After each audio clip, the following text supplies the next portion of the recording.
훨씬 크게 들리네요. 예, 젊었을 때 멍에 이런 제목으로 말씀의 은혜를 나누려고 합니다. 제가 청년의 때 영형제를 통해서 이렇게 1대1 교제를 나누는 가운데 제일 처음에 그 형제에게 전해들은 말씀이 오늘 이 예레미야 3장 27, 28절 그 말씀이었는데 참 그 말씀이 너무 귀하고 평생 잊혀지지 않는 그런 은혜의 말씀이기 때문에 이 시간 함께 은혜를 또 나누려고 합니다. 멍에라고 하는 것은 원래 그 농경생활에서 나오는 그런 용어인데 술의 쟁기를 끌기 위해서 소나 말의 그 목 어깨에 얹어놓는 그 구부러진 막대를 의미합니다. 그 주거의 그 그림을 참고하시면 되겠습니다. 이것은 그 벗어날 수 없는 구속이나 억압의 의미가 있습니다. 소가 농사일을 잘 하려면 어릴 때의 훈련을 잘 받아야 합니다. 훈련받은 소는 심하게 때리지 않아도 자기가 알아서 잘 이렇게 농사일을 돕고 하지만은 어려서 훈련을 받지 않은 멍에를 맨 적이 없는 소는 아무리 농부가 채찍질을 해도 그것을 따르지 않고 무시하면서 반복적으로 멍에를 깨뜨리고 불을 부러뜨리고 탈출하려고 벗어나려고 저항을 합니다. 이러한 것들은 예레미야 31장 18절에서 주께서 나를 징벌하심에 멍에에 익숙하지 못한 송아지 같은 내가 징벌을 받았나이다. 이렇게 말씀하고 있는 것과 연관이 됩니다. 우리가 좀 더 일찍 소를 길들였다고 하면은 그 소가 크면서 나중에는 그렇게 크게 때리고 강하게 채찍질해서 이리저리 몰면서 고통을 주지 않아도 그 어려서 받은 훈련으로 이리저리 잘 인도하고 농사에 큰 도움이 될 텐데 이렇게 볼 때 우리가 평생 세게 때리면서 일해야 하는 그런 것과 생각에 비교해 볼 때 어려서 채찍질하며 받는 그 훈련이 참으로 크고 놀라운 사랑과 자비의 그런 행위라고 하는 것을 우리가 알 수 있겠습니다. 이 시간 나누려고 하는 것은 젊었을 때 우리가 져야 할 멍에 이상적인 그 교육과 교훈은 무엇이고 앞으로 또 나아감에 있어서 여기 28절에 나와 있는 혼자 앉아서 잠잠할 것이라고 하는 그 의미에 대해서 한번 은혜를 나누려고 합니다. 젊었을 때 매야 할 멍에는 무엇입니까? 여러 가지가 있습니다. 특별히 우선순위로 저는 세 가지를 요약해 보았습니다. 첫째는 예수 그리스도의 명예라고 하는 것입니다. 예수 그리스도의 멍에. 그것은 마태복음 11장 29절에서 예수님께서 말씀하시기를 나는 마음이 온유하고 겸손하니 나의 멍에를 메고 내게 배우라. 그리하면 너희 마음이 쉼을 얻으리니. 또 마태복음 11장 30절은 내 멍에는 쉽고 내 짐은 가벼움이라. 이 멍에라고 하는 것이 참으로 구속과 속박이고 고통스러운 이러한 통제라고 생각할 때 그것에 부담을 느끼고 누구나 싫어하지만은 예수님께서는 말씀하시기를 내 멍에는 쉽고 가벼움이라. 우리가 신앙생활을 하면서 예수 그리스도의 그 멍에를 짓는 것이 참으로 즐겁고 쉽고 가볍게 느껴지는 그러한 느낌으로 살아가는 사람은 그것이 구원받은 자의 아름다운 신앙생활일 것이고 예수 그리스도의 멍에를 메고 신앙생활하는 것이 너무나도 고통스럽고 짜증나고 힘들게 느껴진다고 하면은 그것은 아직 내가 구원의 은혜를 받은 것인지 다시 한번 질문을 해보아야 할 것입니다. 사람이 어린 시절에 좀 더 일찍 예수님을 믿기로 결단하는 것이 좋겠습니다. 그 예수 그리스도의 몽에는 참으로 힘들고 어렵지만 은혜로 매는 것이고 내가 혼자 매는 것이 아니라 예수님께서 함께 매시기 때문에 그것이 쉽고 가볍다고 하는 것입니다. 예수님께서는 분명히 말씀하셨습니다. 내가 나의 멍에를 메고, 우리가 매는 것은 우리 자신의 멍에가 아닙니다. 예수님께서 매시고 계신 그 멍에를 우리가 은혜로 매는 것입니다. 내가 스스로 매려고 할 때 힘들고 어렵습니다. 앞서서 그 멍에가 소와 말을 훈련시키는 그런 데서 유래했다는 것을 말씀드렸는데요.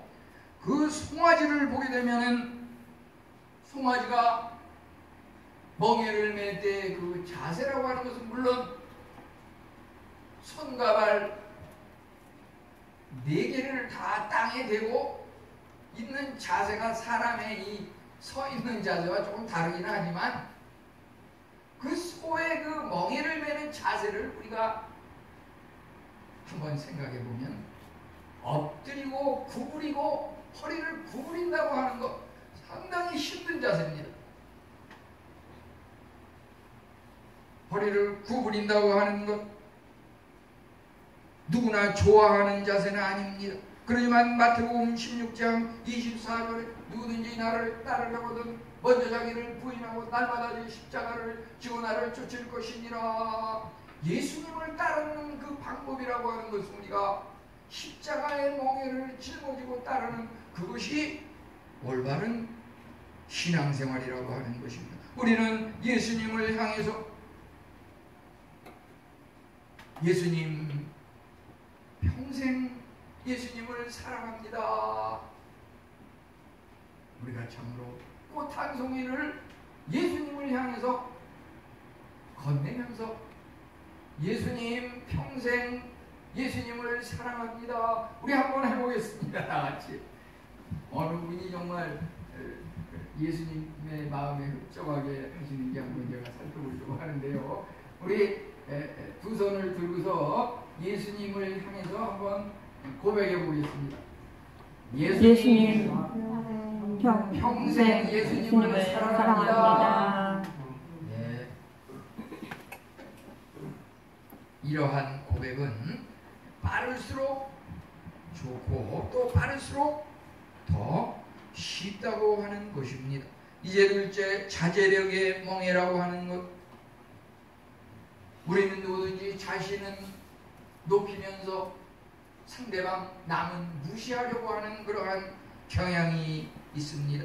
이것은 우리 마음속에 있는 부패한 그 본성에 깊이 뿌리 박혀 있는 질병적인 현상인 것입니다. 우리 자신을 완전히 비우기 전까지는 참다운 행복을 느낄 수 없을 것입니다. 젊었을 때는 참으로 피가 뜨겁고 많은 자존심을 가지고 있고 하지만은 자신을 다스리기에는 지혜와 경험이 부족하다고 하는 것입니다. 그래서 우리는 성도들 간에 서로 교류를 자주 해야 하는 것이고 또 성경 말씀을 읽고 묵상하면서 하나님과 교류를 하여야 하는 것입니다. 디모데후서 3장 15절 16절에 보면은 성경은 예수 안에 있는 믿음으로 말미암아 구원에 이르는 지혜가 있게 하느니라. 모든 성경은 하나님의 감동으로 된 것으로 교훈과 책망과 바르게 함과 의로 교육하기에 유익하니. 세상에 많은 사람, 많은 책이 있지만 참으로 불변의 진리는 오직 하나님의 성경 말씀, 그것이 참다운 지혜를 우리에게 준다고 하는 것입니다. 이제 하나님의 뜻에 맞는 멍에를 메어야 할 것입니다. 예수님께서는 그 삶의 방법과 목표에 있어서 자신의 뜻과 자신의 원을 따라서 살아가는 것이 아니라 하나님의 원대로 하나님의 뜻을 따라서 사셨다고 하는 것입니다. 우리는 기도할 때 자칫 우리 한국의 그 민간신앙, 토속신앙에 보면은 새벽에 우물가에 가서 물을 맑고 정결한 그 정화수를 떠가지고서 그릇에 담아가지고서 비나이다 비나이다 천지 신령님께 비나이다 비나이다 비나이다 비나이다 비나이다. 우리 많은 그 선조들이 이런 식으로 이렇게 민간신앙을 계승을 하는 것을 보게 되는데, 조금 옷만 현대인 옷을 입었지 시대만 조금 바뀌었지 많은 교회와 신앙인들이 아직까지도 예수 그리스도 신앙을 믿는 것이 아니라 민간 토속 신앙이랑 똑같이 연장선상에서 지내는 경우가 많이 있는 것을 봅니다. 그것은 뭡니까?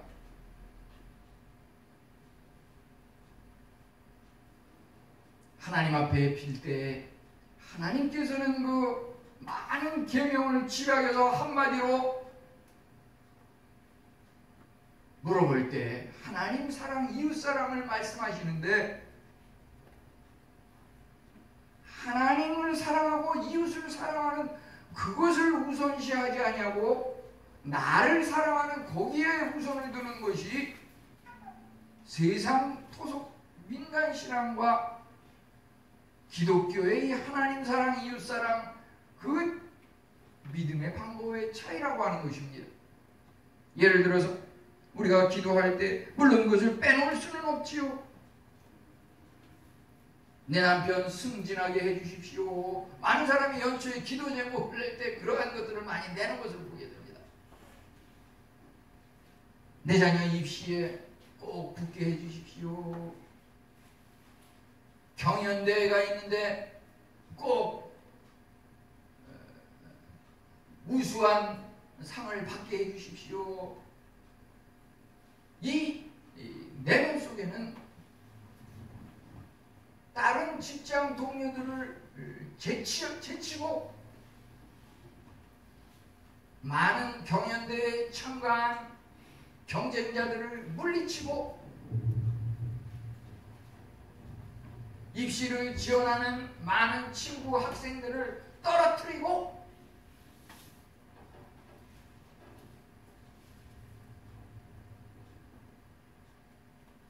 내 가족, 내 아내, 내가 잘되게 해주십시오.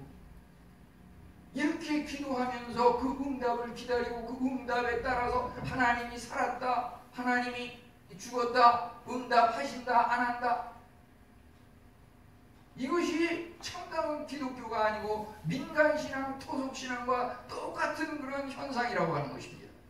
하나님을 믿는 신앙은 내가 학교 가면 학교에서 감사하고 떨어지면 떨어져서 더 감사하고 그런 마음이 우리에게 생길 때 나는 잠시 실망하고 어렵지만은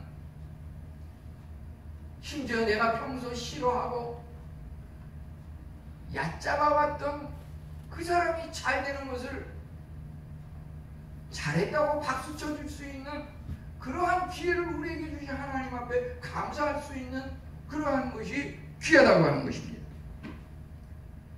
성도는 그 본분이 내가 원하는 것, 내가 하고 싶은 것, 그것을 하면서 사는 것이 올바른 성도가 아니고 하나님께서 원하시는 것, 하나님이 뜻하시는 것을 행해 나가는 것이 성도의 본분이라고 하는 것입니다.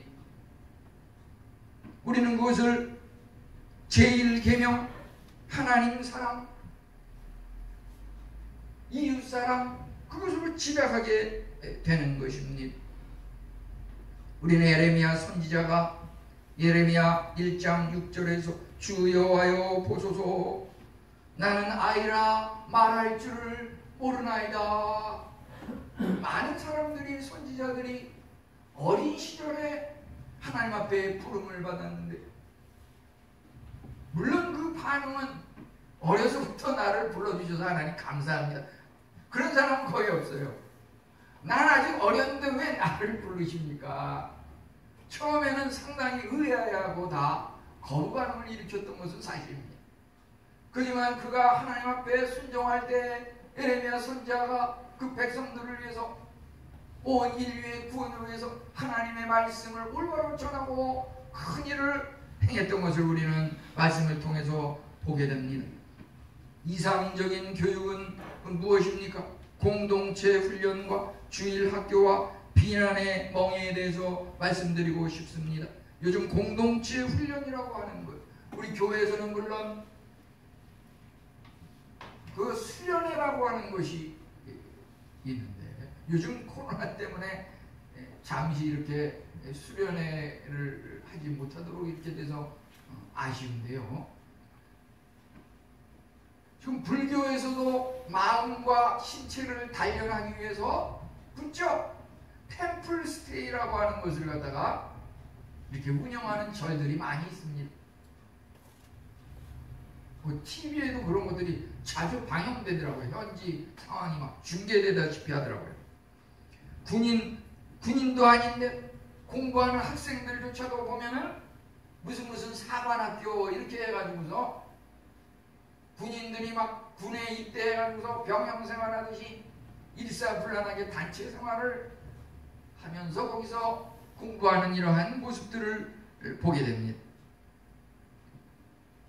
이러한 것들은 훈련과 공동체 생활을 통해서 우리의 영성을 단련하는 그러한 것에 도움이 될 것입니다. 이러한 것들을 통해서 이웃을 존중하고 양보하는 법을 배우게 되는 것입니다. 빌립보 2장 3절은 아무 일이든지 다툼이나 허영으로 하지 말고 오직 겸손한 마음으로 각각 자기보다 남을 낮게 여기고. 우리가 살면서 어떤 사람이 가장 훌륭한 사람이냐, 내가 가장 낮고 천한 사람이라고 하는 것을 깨닫는 그 사람이 훌륭하고 높은 사람이라고 하는 것입니다. 거기에는 개인적인 욕망의 그 절제가 필요하다고 하겠습니다. 이번에 그 도쿄 올림픽 3관왕을 했던 그 안산이라고 하는 그 양궁 선수 다 아실 겁니다. 그가 인터뷰에서 양궁의 이 3관왕 금메달을 많이 땄는데, 금메달을 쟁취하고 얻었는데 혹시 잃어버린 것은 무엇인가, 이런 질문을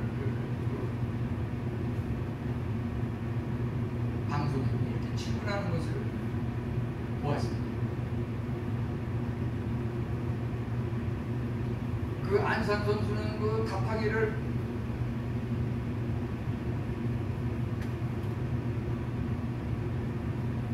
집약을 하면은 약간의 청춘을 이룬다고 했어요. 약간의 청춘. 그것은 친구들과 놀러가서 수다를 떨고 맛있는 거 사 먹고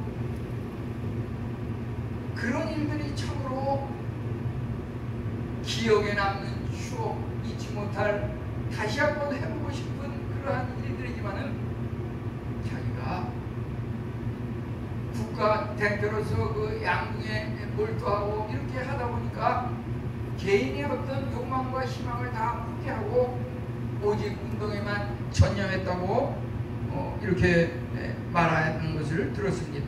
개인을 포기하고 단체 훈련에 멍에를 매지 않았으면 금메달은 없었을 것입니다. 주일 학교라고 하는 것, 물론 그 연령별로 부서별로 이렇게 고등부, 청년부, 유년부, 중년부 나눠서 하는 것도 주일학교 이지만, 주일에 와서 성경 공부를 하고 예배를 드리고 이러한 주일을 성수하는 이러한 것들 주일학교일 것입니다. 젊었을 때 어린 시절부터 교회 생활하는 것이 제대로 신앙생활하는 것이 좋다고 하는 것입니다. 나이가 너무 어리지는 않다고 하는 것입니다. 우리가 같이 아이들이 아직 애기고 아직 유초등학생이고 너무 어리면 좀 더 큰 다음에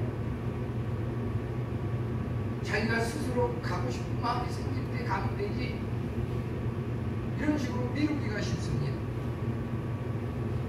예수님은 어떠하였습니까?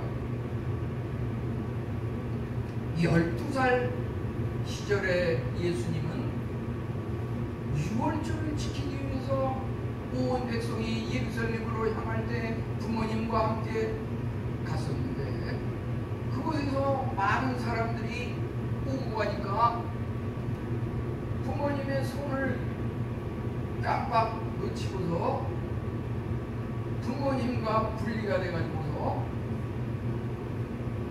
길을 잃었습니다. 부모님이 헐레벌떡 여기저기 수소문하고 찾습니다. 아무리 찾아도 없습니다. 뒤늦게 찾았는데 예수님이 뭐라고 말씀하였습니까? 누가복음 2장 49절에 보면은 아버님 어머님 어찌하여 나를 찾으셨나이까? 내가 아버지 집에 있어야 할 줄을 모르셨습니까? 예수님은 어린 시절 내가 있어야 할 곳은 당연히 아버지 집 교회라고 하는 것을 알고 계셨습니다.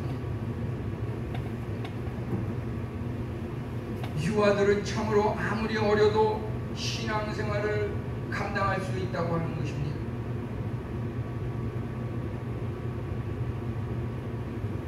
그 교회 생활을 제대로 한다고 하는 것은 물론 주일학교 주일에 와서 이렇게 한번 달랑 예배에 참석하는 그것도 중요하지만요, 교회 생활을 제대로 한다고 하는 것은 제가 그것을 말씀드리는 것은 아닙니다. 부담을 느끼는 분은 할 수 없습니다. 제가 말씀드리는 것은 새벽 예배, 수요 예배, 금요 예배, 성경 공부, 이러한 모든 모임들이 어려서부터 이루어져야 한다고 하는 것입니다. 제가 여기에 와서 새벽에 이렇게 집에서 교회를 향해서 이렇게 보다 보면은 요즘 잠시 물론 새벽 예배가 쉬고 있지만은 한참 할 때 그 중간에 꼭 마주치는 그 사람이 있습니다. 저는 이렇게 인해교회를 향해서 오는데 그분들은 이제 약간 더 높은 언덕 배치로 향해서 이렇게 올라가는 그 길을 향해서 저와 반대로 이렇게 가서 이렇게 서로 마주치는 날이 많아요.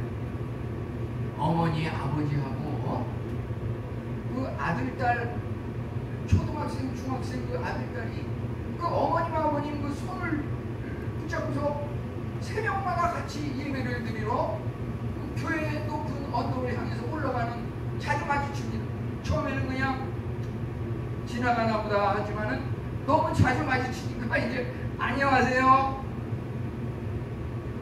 또 좀 지나면 은혜 많이 받으세요. 승리하세요.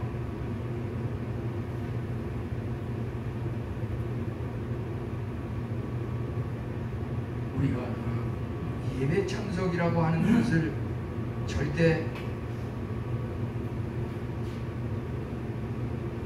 나이 든 사람, 은퇴한 사람, 세상에서 그렇게 직장생활, 이 생활, 저 생활 바쁘지 않은 그런 사람들이나 하는 걸로, 한가한 사람들만 하는 걸로 그렇게 생각하는 것은 올바른 마음이라고 볼 수가 없습니다.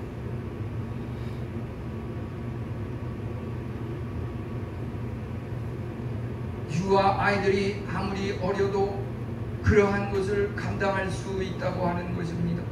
젊었을 때 그러한 그리스도의 몽에, 신앙생활의 몽에를 치지 않는다고 하면 나중에 가서도 커서 하려고 하면은 멍에를 맨 소를 바른 길로 인도하기 위해서는 그 멍에를 매번 경험이 없는 소를 더 세게 더 강하게 채찍질을 해야 겨우 들을까 말까 그런 어려움을 겪을 수 있다고 하는 것입니다.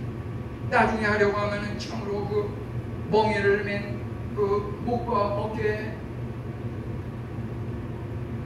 피가 나는 그 아픔의 상처를 겪어야 간신히 그것을 말을 듣고 행한다고 하는 것입니다. 하나님께서 은혜로 주신 그 고통을 일찍부터 많이 겪은 사람일수록 신앙생활이 쉽고 더 영광스럽다고 하는 것입니다. 비난의 멍에는 무엇입니까? 누구든지 사람은 비난받기를 싫어합니다. 칭찬받기를 좋아합니다. 그런데 업신여김의 괴로움의 시련을 겪지 않는 사람은 지도자로서의 자격이 없다고 하는 것입니다. 우리가 참으로 하나님의 빛과 소금이 된다고 하는 그 의미는 영적인 세상의 지도자로서 우뚝 서는 그것을 의미하는 것입니다.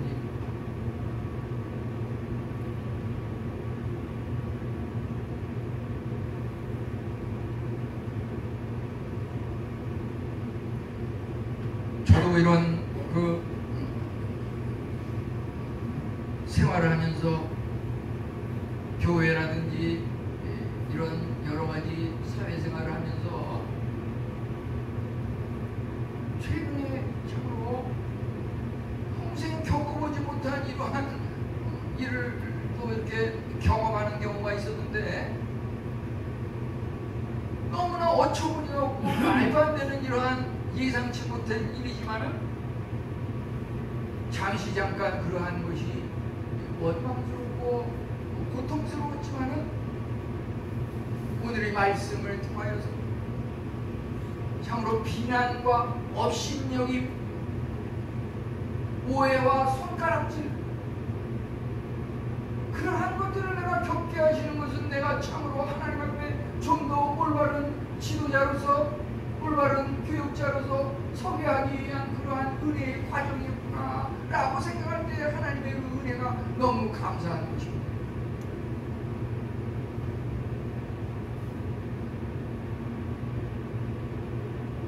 물론 그러한 것들을 지내오면서 겪은 것이지만은 당장은 그것이 생소한 것 같고 참으로 그러한 고통과 멍에가 도저히 견딜 수 없는 모든 삶을 중지하고 싶은 그러한 마음이 생기는 순간도 있었지만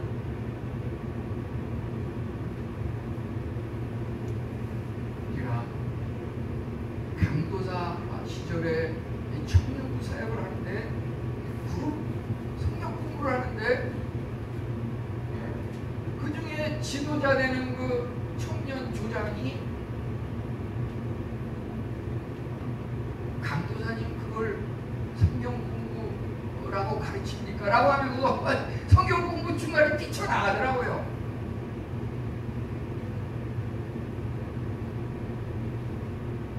저는 그때 그 청년을 향해서 이리저리 해서 편지도 쓰고 해가지고서 네가 다시 돌아오지 않으면 내가 교육자를 내려놓고 교회를 그만두겠다. 사생결단을 해가지고서 이제 다시 돌아왔는데 지금도 보면 신앙생활 열심히 하는 것을 목표로 했는데요.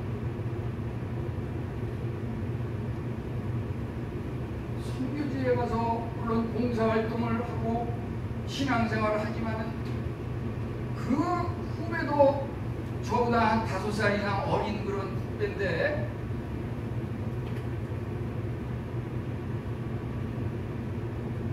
뭐 그런 외국에 나가면 뭐 주위에 한국 사람 아는 사람 아무도 없으니까 보이는 건 현지 다 외국 사람이니까 내가 무슨 일을 해도 아는 사람 없고 손가락질할 사람도 없으니까 자기가 하고 싶은 대로 다 하는 거예요. 그런 데 가면 그 사람의 본성이 드러납니다. 이 사람이 까마득하게 어린 사람이 내 앞에 와서 발길질을 옆구리를 하면서 그냥 막 의자를 뒤엎으면서 내가 그곳에서 10년간 가까운 그 현지인들과의 그 친근한 끈끈한 정,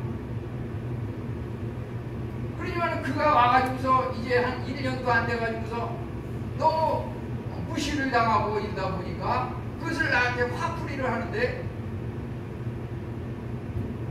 그러한 것들이 참으로 살다 보면은 사람이 전부가 내 생각하고 똑같은 것이 아니라 나와 전혀 반대되는 그런 생각을 가지고 있는 사람이 얼마든지 있을 수 있다고 하는 것입니다. 그러한 것들을 우리는 당황하지 말고, 그래서 어린 시절에 이와 같은 공동체 훈련, 예수 그리스도의 멍에,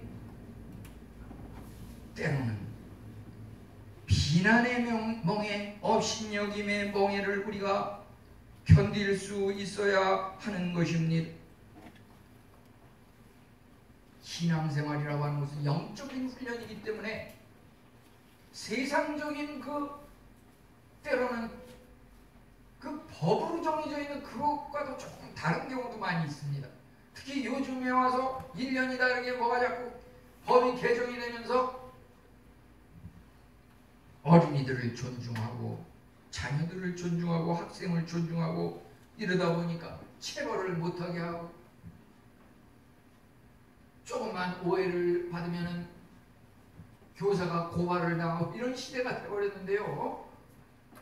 그러나 성경은 시대를 따라서 그렇다고 해서 성경 말씀이 용어가 바뀌거나 그러지는 않습니다.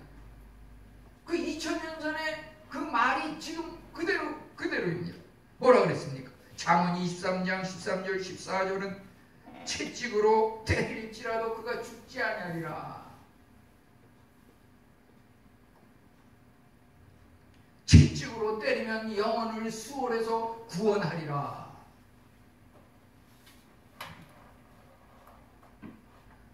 물론 그 죽지 않을 정도로 적당히 때려야겠죠. 또 매 맞는 사람이 반감을 느끼지 않도록 사랑의 매를 그런 마음으로다가 때려야겠죠. 그것을 시기하고 정말 나무라는 마음,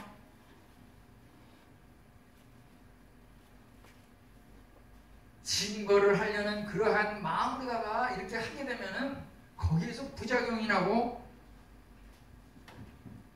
피해자와 가해자가 바뀔 수 있다고 하는 것입니다. 이제 혼자 앉아서 잠잠할 것은, 이것은 무슨 말입니까? 고독과 침묵이라고 하는 것, 고요하고 조용한 분위기에서 주님의 말씀을 들을 수가 있습니다. 우리가 큰 문제가 발생한다고 하면, 물론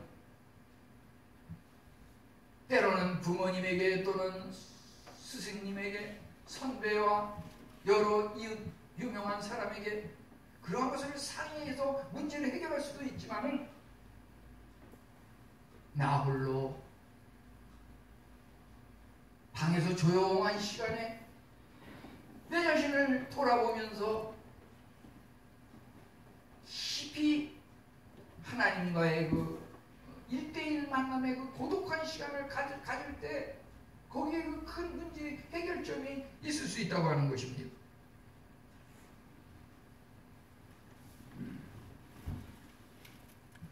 우리가 정말 내 자신을 얼마나 잘 알고 있습니까? 나는 누구입니까? 그 거울에 비추는 나의 모습, 우리는 어찌 보면 그것 이상은 알 길이 없을 것입니다. 그런데 나를 정말 알 수 있는 참다운 진정한 거울이 있다고 하는 것입니다. 그것은 무엇입니까? 하나님의 말씀의 거울이라고 하는 것입니다. 하나님의 말씀을 깊이 묵상하고 거기에 내 자신을 대조하면서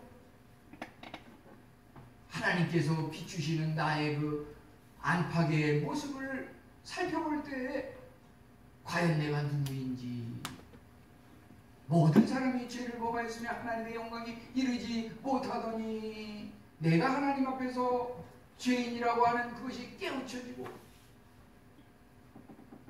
나의 이 문제를 해결할 수 있는 것은 인간이 아니라 오직 천하인간의 구원을 얻을 자는 구원을 얻을 만한 이름을 주신 일이 없나니 오직 하나님 한 분만이 우리를 죄로부터 용서해 주시고 그 큰 문제를 해결해 주신다고 하는 그런 깨달음이 있을 때 우리의 그 문제가 해결될 때 고통과 부담이 됐던 여러 가지 멍해들이 살살 녹으면서 해결이 된다고 하는 것입니다.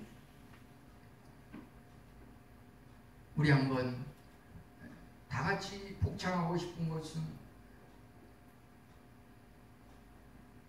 하나님 왜 나를 만드셨습니까? 우리 한번 해보겠습니다. 하나님 왜 나를 만드셨습니까?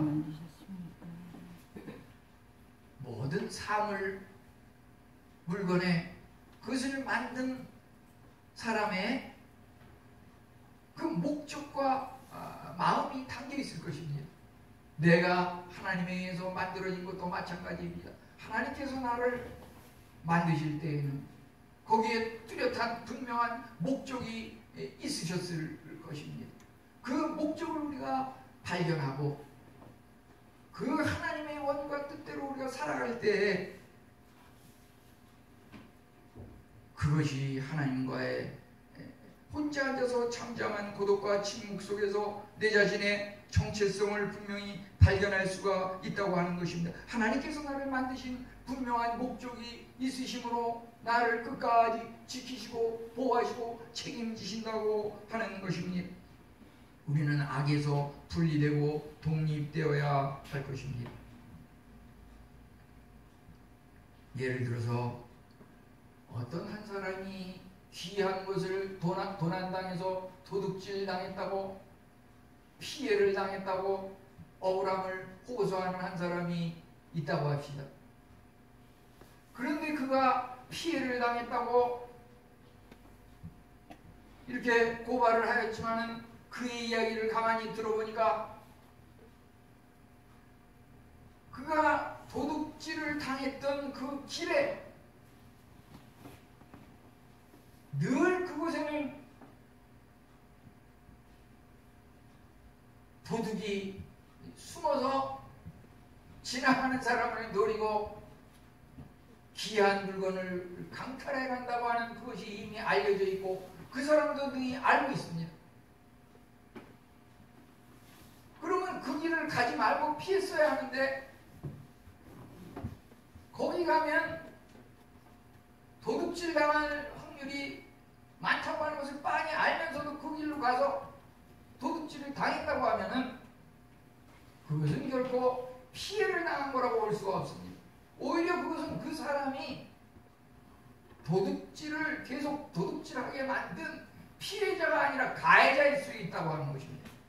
우리가 생각하는 주위 사람들로부터 당하는 어떤 악한 사람들로부터 당하는 그 우리의 억울한 피해 상황이 정말 그것이 피해였었는지 우리가 살면서 알고 짓는지 모르고 짓는지 있다고 하는데 우리가 정말 전혀 모르고 그러한 일을 짓는 것인지 범하는 것인지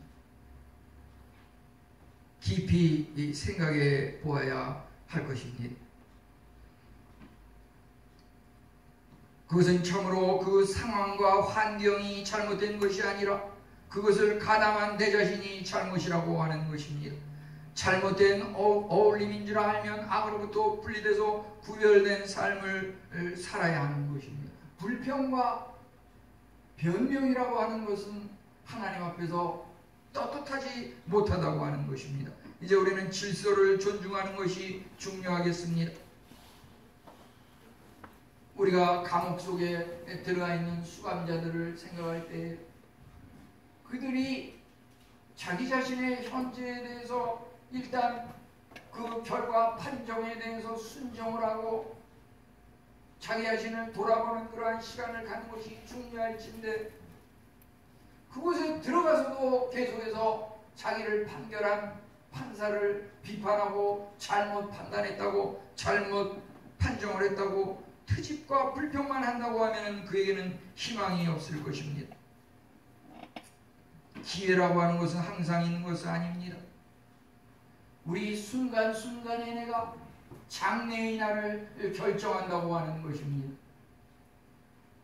지난 사흘 전에 그 8월 26일자 미국에서 우리나라는 그 8월 27일이었었는데요. 그 뉴욕 포스트지 그 언론에 따르면 미국 플로리다주의 그 리사라고 하는 여성과 그의 남편 론에 대한 이야기가 나와 있었습니다. 그 부부가 코로나19에 감염이 됐습니다. 남편과 아내가. 그런데 그 아내는 증상이 좀 나타나가지고서 빨리 병원에 가서 한 일주일 정도 치료해서 나았어요. 근데 병원에 갈 때만 해도 그 남편은 멀쩡했는데 그 아내가 코로나19를 치료 받고서 집에 돌아와 보니까 남편이 죽어 있었어요. 사실 그 남편과 아내는 둘 다 그 백신 예방접종을 하는 거에 대해서 부정적인 견해를 갖고 있었고 둘 다 그런 것을 전혀 맞지 않고 그냥 지냈어요. 그런데 그 아내가 코로나에 걸려가지고서 치료받고 나와서 또 집에 돌아왔을 때 남편이 그 코로나 때문에 죽은 것을 보고서 그의 그 마음이 변했다고 이렇게 실려 있습니다. 그 아내는 말하기를 남편의 그 사망을 계기로 생각을 바꿨다고 하면서 사람들을 향해서 여러분에게 내일이 보장되지 않는 점을 기억하십시오. 이렇게 말하였습니다. 우리에게 참으로 내일이 보장되지 않는 것을 기억하십시오. 우리 그리스도인들은 단 하루의 삶도 후회함이 있어서는 안 되겠고 우리가 살아가는 삶은 나보다 먼저 죽은 그가 그렇게도 살고 싶어 했던 하루라고 말하는 것이 그럴듯하게 들릴지 모르지만은 우리 믿는 사람들은 모든 것이 하나님의 은혜요 나의 나 된 것은 내가 아니라 하나님의 은혜라. 우리가 참으로 순간순간 하나님을 믿는 아름다운 신앙으로 젊었을 때 멍에를 매는 것이 좋으니 혼자 앉아서 잠잠할 것은 주께서 이미 이것을 감당하셨습니다. 우리 모든 성도님에게 여하튼 은혜가 충만하시기를 축원합니다. 하나님 감사합니다. 우리가 참으로 하나님을 믿는